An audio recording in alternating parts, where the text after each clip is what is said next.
It seems like a common thing that every piece of tech out there has a port of Doom. This is because the code is elegant, fast, modular, and runs on just about everything. Even systems that came before Doom have ports, and some ports have had help thanks to custom hardware like the original Doom on the SNES. Doom is written in very clean and elegant C code. It's not difficult to learn and follow along. It doesn't use any modern language updates, nor does it rely on anything that's depreciated, and it compiles up rather nicely. It's also Endian friendly, which is very important for portability. So I think it's fair to say that it's a bit of a surprise that the Neo Geo has never seen a port of Doom. After all, the Neo Geo shares the same microprocessor CPU, the Motorola 68000, as the Sega Genesis and the Commodore Amiga, both of which have seen aftermarket versions of Doom running on their respective hardware. But on the Neo Geo, it's nowhere to be found.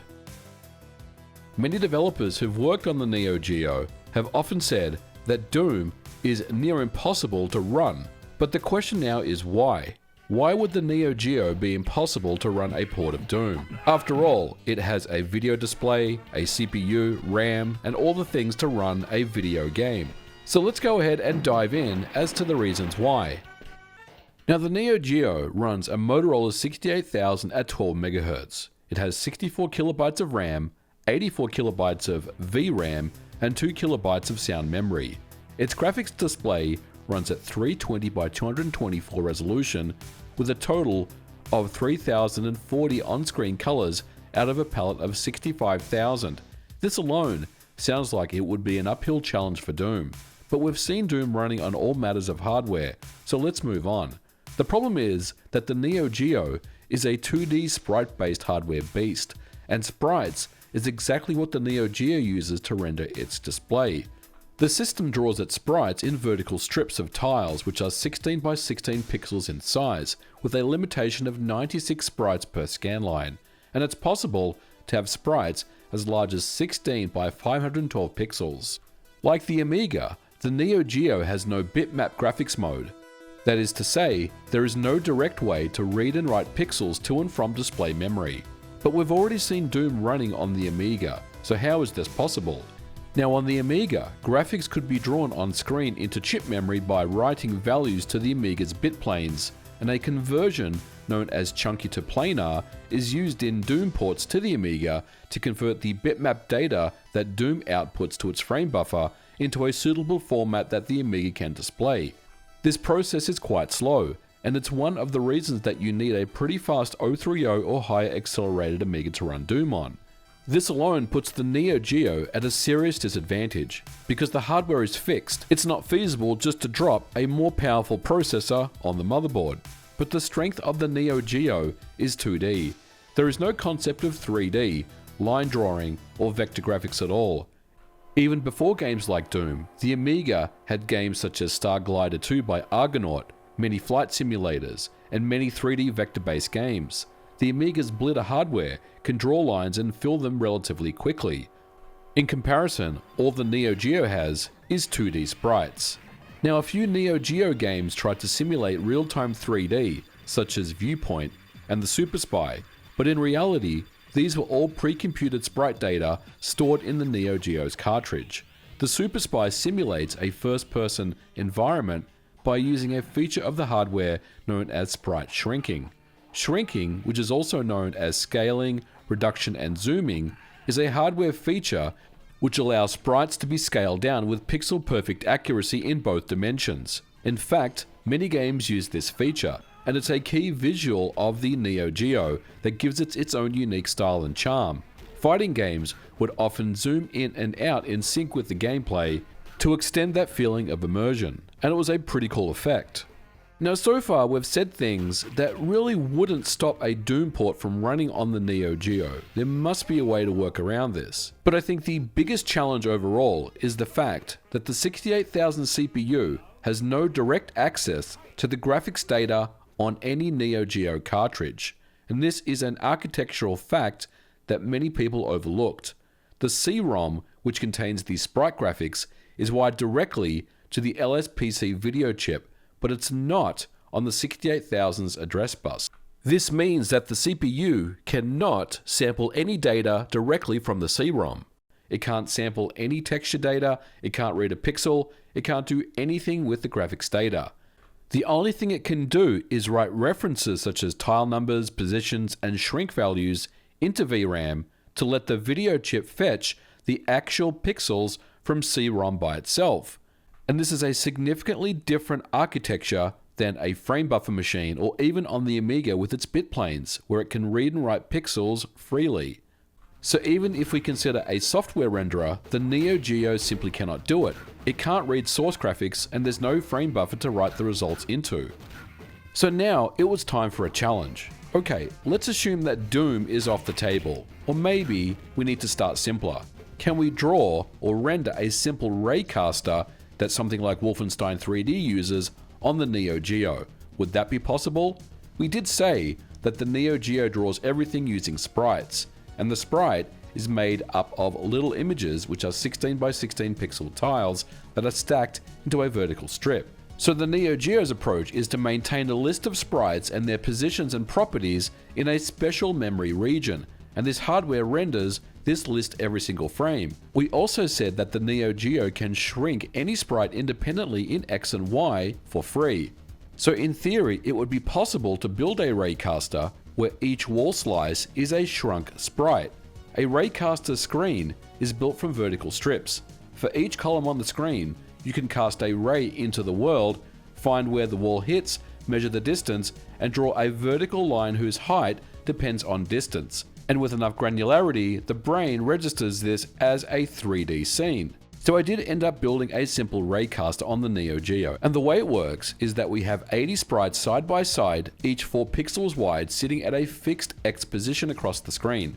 With every frame, we leave the X value alone, and what we're doing is we're altering the vertical Y shrink position. The walls appear to move and change with you.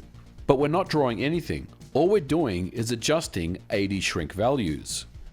Now with any raycaster, we have a 2D grid of 1 and 0 values, 1 designating a wall and 0 designating as empty. The player has 2 values, a position and a facing direction.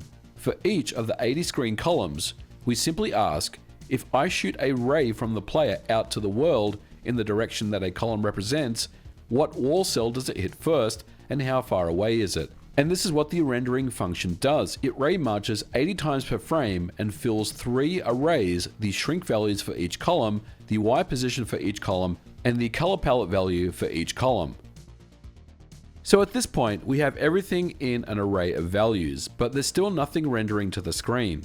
Now the next thing that we need to do is call our blit function. And this is where we write our shrink values, our X and Y positions, and sprite values to the SCB, or the sprite control block. Now for visibility, I also added a 2D minimap on top, and I used the Neo Geo's fix layer to do this. Now the fix layer is meant for text and HUD elements such as score and lives, and it always draws on top of the sprites. It's much less flexible, but it's perfect for a 2D minimap.